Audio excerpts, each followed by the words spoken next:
forget to subscribe my channel Hang Duk Mana. Sas. Assalamualaikum, selamat datang lagi ke channel Hang Duk Mana. Mari kita dengar respon Datuk Kawan Amir tentang isu apa. Tun Daim keluarga mohon SPRM hentikan siasatan. Saya baca detail sikit. Bekas Menteri Kewangan Tun Daim Zainuddin memohon kepada Mahkamah Tinggi di sini pada Rabu untuk mendapatkan kebenaran semakan kehakiman dan mengarahkan Suruhanjaya Pencegahan Rasuah Malaysia SPRM supaya menghentikan penyiasatan terhadap isteri serta 4 anak termasuk Ilham Taus yang berhak mengaitkan kes rasuah dan pengembang haram. Akhir kita tengok respon daripada Datuk Kawan Amir. Di akhir kita akan komen macam biasa. Ya. Apa pandangan dia apabila seseorang itu cuba menghalang pihak berkuasa? Ya. Saya tak nak sebut sesiapa ya. Okay. Katalah sekarang ni pihak polis atau pihak Suruhanjaya Pencegahan Rasuah misalnya sedang menyiasat A.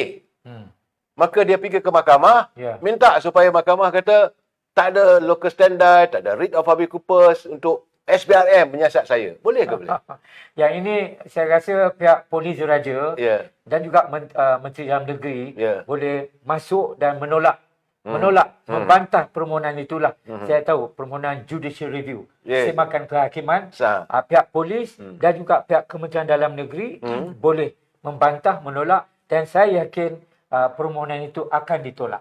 Kerana apa? You cuba menyekat kuasa Polis Diraja. Polis Diraja dia ada kuasa dia. Betul. Bagaimana pula dengan SPRM? Ya, begitu. SPRM juga ada kuasa di bawah Akta SPRM dan permohonan yang dibuat oleh sepolan-sepolan saya tahu siapa adalah mencabar kuasa pihak SPRM lah. Itu saya semalam 2 malam yang lepas saya bercakap juga. Saya kadang terfikir 2-3 hari ni fikiran saya tertumpu. Saya kata adakah undang-undang membolehkan begitu? Sebab dia menggunakan peguam, bukan kaleng-kaleng punya peguam duduk kan. Hebat-hebat. Jangan try nasib tu. Try luck. Tapi saya boleh cakap lah. Mahkamah akan tolak. Mahkamah akan tolak. Permohonan itu mahkamah akan tolak. Sepengetahuan Datuk dari segi undang-undang memang tak boleh. Ialah jangan try. Tapi saya yakin pihak polis, Kementerian Dalam Negeri dan juga SPRM akan kemukakan hujah-hujah menolak permohonan itu. Dan saya yakin mahkamah akan menolak permohonan itu. Yalah, kalau saya bercakap Datuk, kalau saya bercakap benda ni orang cakap apa kau tahu pasal undang-undang? You are not a pengamat undang-undang, kan? Jadi bila Datuk ada sini elok saya bertanya. You orang yang pakar dari segi undang-undang, yang tahu perkara itu, bahagian bab itu, bab ini, saya bukan nak baca. Maklum saya lah, I'm not read law kan. Dia undang-undang ni orang kata read law. Kan? Kita sekeras form hub aja.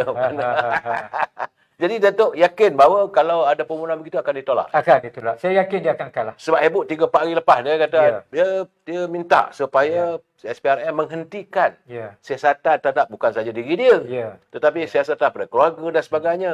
Saya kata kalau itu tindakan, kalau mahkamah mengizinkan, rosak kita punya pentadbiran ni. Betul. Itu jam orang berduit boleh hentikan siasatan. Asalkan dia berduit, dia boleh mohon ke mahkamah, hentikan siasatan. Sebab bila ramai lagi orang menunggu nak buat permohonan. Ramai lagi ni. Sekarang ni saya nampak berderet lagi ni. Berderet lagi. Nak hentikan siasatan. Dia macam pandangan Saudara Muhammad Nazir Syafi'i. Dia kata duit banyak bolehlah guna peguam bela yang hebat. Ini pandangan pelai-pelai kita. Muhammad Nazir Syafi'i dia bagi pandangan lah. Begitu juga kalau iyalah, saya rasa tak ada logikanya. Apa dia bagi undang-undang dia panggil apa? Tak ada writ of habeas corpus ke? Ada dia kata apa, local standard. Tak ada local standard. There is no local standard for you untuk mencabar. Okey. Berbalik pada kerajaan Madani hari ini. Sebab kita biasa dulu, Datuk Seri Anwar Ibrahim, dia pernah menjadi ketua pemuda. Kita pun zaman kita sebagai ketua pergerakan pemuda. Kemudian bila naik jadi sebagai naib Presiden UMNO, kemudian jadi pada timbalan Presiden UMNO sebelum disingkirkan oleh UMNO. Jangan lupa tu, ini sejarah kita Datuk. Macam mana you lihat dari segi ketegasan Datuk Seri Anwar Ibrahim untuk menyelesaikan, memerangi budaya KKN, korupsi, kronisme dan nepotisme. Silakan Datuk.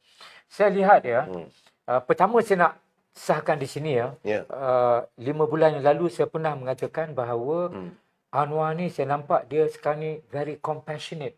Saya nampak dia very compassionate kecuali baru-baru ni orang kacau dia lah. Kalau tidak dia sangat compassionate. Kita tak dengar Anwar kacau orang lain lah. Dan usaha dia ke arah mencegah KKN ni, saya rasa sangat ikhlas. Sangat ikhlas kerana Anwar sudah melalui pelbagai pengalaman yang pahit. Dia tak ada lagi dalam peringkat dia sekarang ni, bukanlah dalam umur yang nak mengejar kekayaan. Saya tak nampak.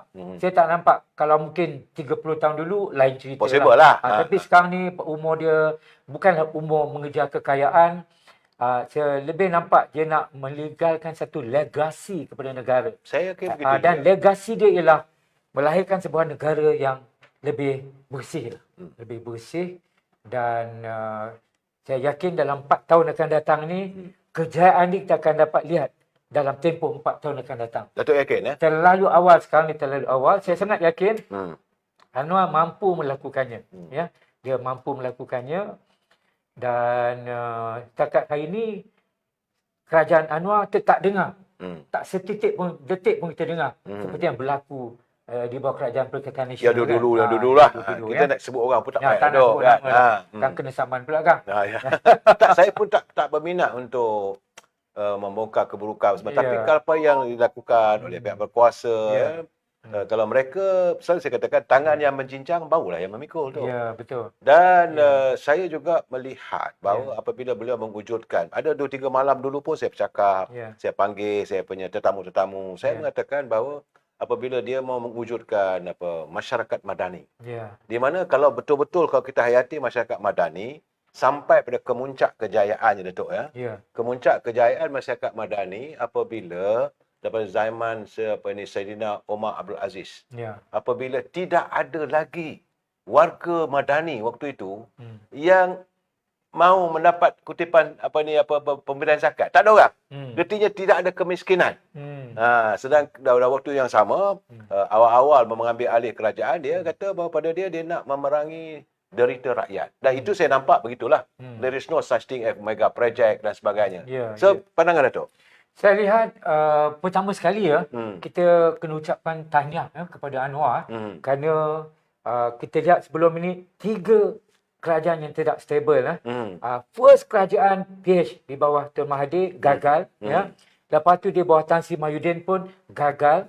Ismail Sabri pun bagi saya sama gagal. So 3 Perdana Menteri yang gagal membawa sesuatu pembangunan yang sahih.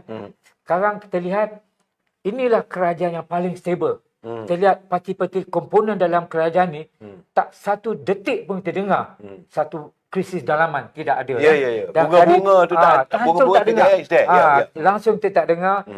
Jadi kita yakin Anwar akan berjaya melahirkan sebuah negara yang lebih tinggi kebajikan untuk rakyat. Ini lebih tinggi.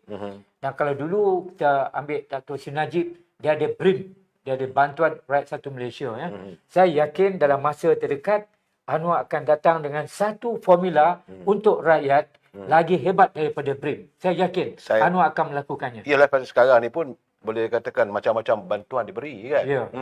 Hanya Anwar perlu ada sesuatu yang dalam dia punya signature lah.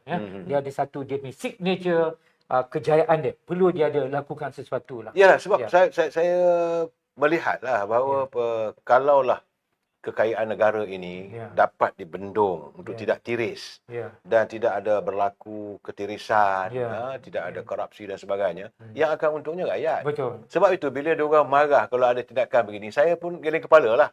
Macam ada juga setengah kelompok mengatakan Datuk Seri Ibrahim seolah-olah nak mengambil tindakan balas dendam dan sebagainya. Saya kata kenapa begitu? Sedangkan kalau negara kita makmur, duit dapat pulang balik pada rakyat. Betul. Sebab bila saya tengok ni tadi macam kata saudara mana tadi? Ini bila kita bercakap tadi tu, saudara Abdul Manap Ahmad. Dia kata ini berhubung dengan kalaulah boleh dia ambil peguam yang hebat-hebat, pergi cabar pula polis nak siasat apa semua. Dia kata kalau macam tu Taikul Pengadaan Rendah pun bolehlah halang polis siasat. Kalau Mahkamah Benarkah hancur negara ni. Betul. Itu pandangan pelayar kita saudara Abdul Manap, saudara. Jadi begitulah keadaannya. Kita saya baca detail sedikit. Dain nama penam isterinya Tuh Puan Naimah Khalid 67 dan 4 anak Asida 63 dan Mak Wiradani Pak Penam Muhammad Amir Zainuddin nama penam Muhammad Amin Zainuddin serta menara selaku pemohon pertama hingga ketujuh memanfaatkan permohonan itu menerusi Tuan Tommy Thomas menerusi dokumen semakkan kehakiman mereka menamakan SPM dan pendakwa rakyat selaku responden pertama dan kedua. Kalau macam ni semua orang ni, kalau polis nak siasatkan kita cakap kita boleh arahkan supaya jangan siasat. Indah hidup untung macam ni. Okay lah tuan, kita mari tunggulah apa kesudahannya nanti. Okay, mari terus menyokong kerja apa berada Pemain Ibrahim. Assalamualaikum.